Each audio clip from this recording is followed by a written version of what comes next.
আহারে, মেয়ে দুটি এতদিন বন্দি জীবনযাপন করেছে, আজ বিরাট ছাদ পেয়ে তারা খুব খুশি। সন্ধ্যার সময় ঘরে ঢুকলেন বশির সাহেব। কোনো কোনো ঘরের বাতি জ্বলছে না, কাল ইলেকট্রিক মিস্ত্রি রাখতে হবে। সেলিনা, মেয়েদের ছাদ থেকে ডাকো, সন্ধ্যা হয়ে গেছে। ওরা তো ঘরেই, ছাদে তো যায়নি, আর যাবেই বা কিভাবে? আমি তো ছাদের দরজা তালা দিয়ে রেখেছি, কারণ ছাদে রেলিং নাই, বললেন সেলিনা। থমকে গেলেন বশির সাহেব। এটা কি করে সম্ভব? তিনি তো পরিষ্কার তার মেয়ে দুটিকে ছাদে খেলতে দেখেছেন। দুশ্চিন্তার রেখা ফুটে উঠল তার কপালে। তবে কি ওই ভদ্রলোকের কথাই সত্যি? তা না হলে তিনি ছাদে কাদের দেখলেন? এ কি হ্যালুসিনেশন, নাকি সত্যি ভূতের কারবার? ভেবে কোনো কুল কিনারা করতে পারলেন না বশির সাহেব। তবে এই ব্যাপারটা নিয়ে সেলিনার সাথে আলাপ করলেন না তিনি। এই মাত্র সূর্য অস্ত গেছে, পশ্চিম আকাশ লাল হয়ে উঠেছে, ক্রমেই সেই লাল অন্ধকারে পরিবর্তিত হচ্ছে। এমন সময় বাড়ির পিছন দিক থেকে চাপা কণ্ঠের কুকুরের ঢাক ভেসে এলো।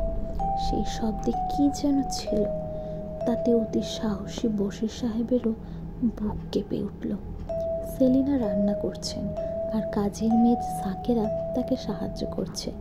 এই বাড়িতে গ্যাস নেই, তবে তাদের এলপি গ্যাস আছে। এই বাড়িতে উঠবেন বলে গতকালই এটা কিনে এনেছিলেন বশির সাহেব। চুলায় ভাত চড়িয়ে দিয়েছেন সেলিনা। তারপর মাছ কুটে সাকেরাকে বললেন মাছগুলো বারান্দার কল থেকে ধুয়ে আনতে। সাকেরা বারান্দার কল ছেড়ে মাছ ধুয়ে পাশের হাঁড়িতে রাখছে। হঠাৎ তার মনে হলো কি যেন তার পাশে বসে এসেছে। একটু পরই পাশ থেকে কচ কচ শব্দ হতে লাগলো। ঝট করে ফিরে তাকালো সাকেরা। মানুষের মতোই দেখতে, কুচকুচে কালো একটা প্রাণী বসে আছে তার পাশে। সেই কাঁচা মাছ চিবিয়ে খাচ্ছে।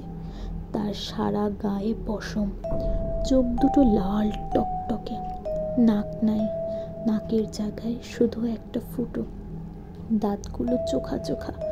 ভয়ঙ্কর লাগছে ওটাকে দেখতে। ভূত ভূত বলে গলা ফাটিয়ে চিৎকার করে উঠল সাকেরা। তারপর গো গো করতে করতে অজ্ঞান হয়ে গেল সে। চিৎকার শুনে দৌড়ে এলেন বশির সাহেব ও সেলিনা। তারা এসে কিন্তু সেখানে কিছুই দেখলেন না। সাকেরার চোখে মুখে পানির ছিটা দিতেই জ্ঞান ফিরে এলো তার। উঠে বসে ভয়ার্ত দৃষ্টিতে চারদিকে তাকাতে লাগলো সে। কিরে, কি হয়েছে? ভূত কোথায়? আমি সত্য সত্য ভূত দেখছি আম্মা, কালা একটা ভূত এইখানে বৈশা কস কস কইরা মাছ খাইতেছিল, কাপা কাপা কণ্ঠে বলল সাকেরা। কি আবল তাবল বকসোস? ভূত আবার কি? ভূত বলতে কিছু আছে নাকি? ধমকে ওঠেন সেলিনা। তবে তিনি সেখানে এক টুকরো মাছও পেলেন না। নিশ্চয়ই বিড়াল খেয়ে গেছে। বিড়ালটা নিশ্চয়ই কালো হবে, আর অন্ধকারে বিড়ালটাকেই ভূত ভেবে ভয় পেয়েছে সাকেরা। রাতে আর মাছ খাওয়া হলো না তাদের। ডিম ভাজা আর ডাল দিয়ে রাতের খাওয়ার পর্ব শেষ করলো তারা। সাকেরার ভূত দেখার ঘটনাটা বশির সাহেবকে আরো চিন্তিত করে তুলল। নিশ্চয়ই মেয়েটা এমন কিছু একটা দেখেছে যেটা দেখে ভয় পাওয়ারই কথা। তবে এ নিয়ে আর বেশি ভাবনা চিন্তা না করে ঘুমিয়ে পড়লেন তিনি। গভীর রাত, হঠাৎ করে ঘুম ভেঙে গেল সেলিনার। ছাদ থেকে শব্দ আসছে, কে যেন ছাদের এপাশ থেকে ওপাশে হেঁটে যাচ্ছে। এত রাতে ছাদে কে হাঁটে? তার স্বামী নন তো?